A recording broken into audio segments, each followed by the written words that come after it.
सास बहू का लिव इन रिलेशन। नेहा खुले विचारों वाली लड़की थी। अरे नेहा, क्या दिन में सोती है? ससुराल में ऐसा नहीं चलेगा, वहां तो काम करना पड़ेगा। काम जितना काम होगा कर लूंगी माँ, पर अगर कोई ये कहे कि सारा आराम छोड़कर सिर्फ काम ही करना है तो ना भी ना, मुझे नहीं करनी शादी। अरे कैसी बात कर रही हो? अच्छा चलो जाकर नहा लो, मैं नाश्ता लगा देती हूँ, फिर तुम्हें कॉलेज भी तो जाना है। नेहा कॉलेज के लिए निकल जाती है। वो सोचने लगती है कि ससुराल में वो कैसे मैनेज करेगी। क्या हुआ नेहा, परेशान लग रही हो? अरे यार, तू तो मुझे जानती है ना, मुझे अपनी लाइफ बिल्कुल परफेक्ट चाहिए, लेकिन लग नहीं रहा लोग मानेंगे। यार, कहीं मेरी शादी ऐसे घर ना हो जाए जहां मेरी जिंदगी ही नरक हो जाए। अरे मैंने ना कल एक इंग्लिश फिल्म देखी थी, उसमें भी कुछ ऐसी ही समस्या थी हीरोइन की। अच्छा, तो फिर क्या किया उसने? उसने तो अपने होने वाले पति से साफ साफ कह दिया कि वो पहले उसके घर कुछ दिन तक बिना शादी के रह कर देखेगी, और अगर ठीक लगा तो ठीक, वरना तेरे मेरे रास्ते अलग। अरे हाँ यार, ये तो बिल्कुल सही आइडिया दे रही है तू मुझे। चल मैं तो चली, थैंक्स यार, तूने मेरी प्रॉब्लम सॉल्व कर दी। ये बोलकर नेहा खुशी खुशी वहां से निकल जाती है, लेकिन पीछे से उसकी सहेली कहती है, अरे नेहा, नहीं नहीं, कुछ नहीं सुनना मुझे। ये बोलकर वो वहां से चली जाती है। हे भगवान, पूरी बात सुने बिना ही चली गई। अरे वो तो विदेशी फिल्म थी, वहां सब चलता है, लेकिन ये तो भारत है, सभ्यता और संस्कारों वाला देश, जहां शादी से पहले लड़की को ससुराल में नहीं रखा जाता। खैर, नेहा मस्त होकर घर आती है। नेहा, कल तुझे लड़के वाले देखने आने वाले हैं, और हाँ, इस बार कोई बहाना नहीं चलेगा। हाँ हाँ, आने दो आने दो, मैं तैयार हूं शादी के लिए। अगले दिन लड़के वाले आते हैं, जहां लड़का कहता है, मुझे अकेले में लड़की से कुछ पूछना है। हाँ हाँ, क्यों नहीं बेटा, जाओ नेहा, घर तो दिखा दो इन्हें। नेहा भी खुश हो जाती है कि उसे मौका मिल गया है लड़के से अपनी शर्त रखने का। देखो, मुझे ना शादी से बहुत डर लगता है, पता नहीं कैसी लड़की आए, तालमेल बना पाए कि नहीं मेरे परिवार से। मैंने कई घरों में रोज का क्लेश होते देखा है।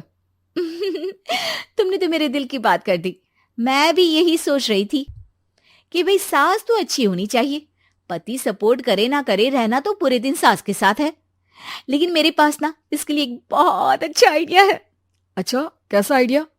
क्यों ना शादी के पहले मैं कुछ दिनों तक तुम्हारे घर आकर रह लूं, तुम लोग मुझे समझ लेना, मैं तुम लोगों को समझ लूंगी। ठीक लगा तो शादी, वरना टाटा बाय बाय। क्यों? लड़के को नेहा की बात में दम लगता है। वो घर के सभी लोगों के सामने नेहा की बात रखता है। अरे पागल हो गई है क्या? ये कैसी शर्त है? अरे शादी से पहले मैं क्यों तुझे किसी और के घर भेजूंगी रहने? अरे लड़की के ख्याल तो 20 साल आगे के हैं, इतनी भी खुले विचारों वाली लड़की नहीं चाहिए हमें। अरे माँ, क्या बुरा और गलत बोल रही है ये? रहना तो हम दोनों का है ना।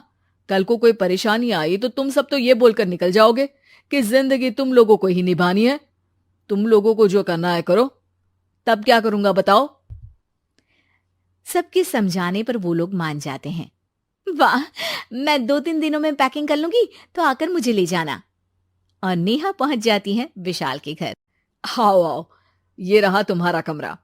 इस घर में तुम एज अ गेस्ट रहो, लेकिन माँ तुम्हें बहू की तरह ही ट्रीट करेंगी, और तुम भी उन्हें सास की तरह ही रखना। बस फिर क्या था, शुरू हो जाता है लिव इन सास बहू का ड्रामा। अरे चाय तो बना दे बहू। जी सासू माँ, अभी लाई। नेहा चाय लेकर आती है कि बस चाय लेकर आई हो, इसके साथ पकोड़े भी ले आती। लेकिन आपने तो बताया ही नहीं कि आपको चाय के साथ पकोड़े भी चाहिए। हाँ हाँ, अब तो पता चल गया ना। रात को खाना खाने के बाद नेहा किचन में खटर पटर कर रही होती है। क्या हो रहा है वहां नेहा? माँ जी, मैं ना रात को अदरक वाली चाय पीकर सोती हूँ, ये मेरी आदत है। अच्छा, तो जरा मेरे लिए भी बना देना। दोनों सास बहू रात को चाय पीती हैं। अगले दिन, नेहा, मैं मंदिर जा रही हूँ, मेरी साड़ी निकाल कर बेड पर रख दे। नेहा सास के लिए साड़ी निकाल कर रख देती है। वो देखती है कि उसके आने के बाद से सास ने घर का कोई भी काम करना छोड़ दिया है। यार मैं क्या करूं? ऐसा ससुराल तो मुझे नहीं चाहिए था जिसमें मैं ही सारा काम करूं। मैं तो ऐसा घर चाहती हूं जहां सास और बहू दोनों मिलकर किचन में काम करें। हे भगवान, रात को चाय पी ली, पेट में गैस बन गई, अब तो चला भी नहीं जा रहा है। मुझे तो ऐसी बहू चाहिए जो हेल्थ के प्रति कॉन्शियस हो, क्योंकि वो ठीक रहेगी तभी तो मैं ठीक रहूंगी। दोनों समझ जाती हैं कि वो लोग एक दूसरे के लिए नहीं बने हैं। अगले दिन, नेहा, जरा चाय तो ले आना। नेहा चाय के साथ चिला भी बनाकर ले आती है। सास खा पीकर सो जाती है। अगली सुबह, तेरी बुआ सास आ रही है, उसे मैंने तेरे बारे में बताया है। तभी वहां गंवार से एक महिला आ जाती है। चलो यहां से निकलो, कुछ नहीं है खाने के लिए, जाओ। ए नेहा, तमीज से बात करो, ये मेरी ननद यानी आशीष की बुआ है। हाय रे दैया, इतनी आकड़ वाली लड़की! अरे यही है ना जो शादी से पहले ही आकर बस गई है यहाँ पर। बस नहीं गई हूं, बसना है या नहीं ये डिसाइड करने आई थी, लेकिन इन लोगों के रिश्तेदार इतने गंवार हैं तो मैं तो ना कर रही इस घर में शादी। और भाभी, और क्या कमी थी हमारे आशीष में जो आपने ऐसी लड़की की शर्तों को मान लिया? अरे वो तो आशीष के कहने पर मैं झुक गई, वरना ऐसी लड़की को तो मैं घर में घुसने भी ना दूं। ए हेलो, ऐसी लड़की कैसी लड़की? हाँ, बिना समझे बुझे शादी कर लूं? अब तो समझ गई ना कि हम लोग गांव के हैं।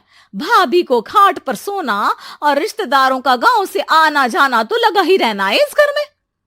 हाँ हाँ, मैं तो किसी मॉडर्न घर में शादी करूंगी। ये बोलकर नेहा वहां से चली जाती है। अपने घर में आकर नेहा कहती है, ना मां ना, लिव इन में रहकर देख लिया, ये गांव के लोगों का कोई भरोसा नहीं है। खैर, नेहा की शादी एक मॉडर्न घर में हो जाती है जहां सास कहती हैं, हे नेहा, मैं टेनिस खेलने जा रही हूं, आओ तो जूस बनाकर रखना, और हाँ, वॉलनट्स और ओट्स भी बना लेना। जी माँ। माँ मॉम बोलो डार्लिंग, माँ इज ओल्ड फैशन। बेचारी नेहा सर पर हाथ रख लेती है। हे भगवान, ये सास तो सास ही होती है, गांव की हो या शहर की।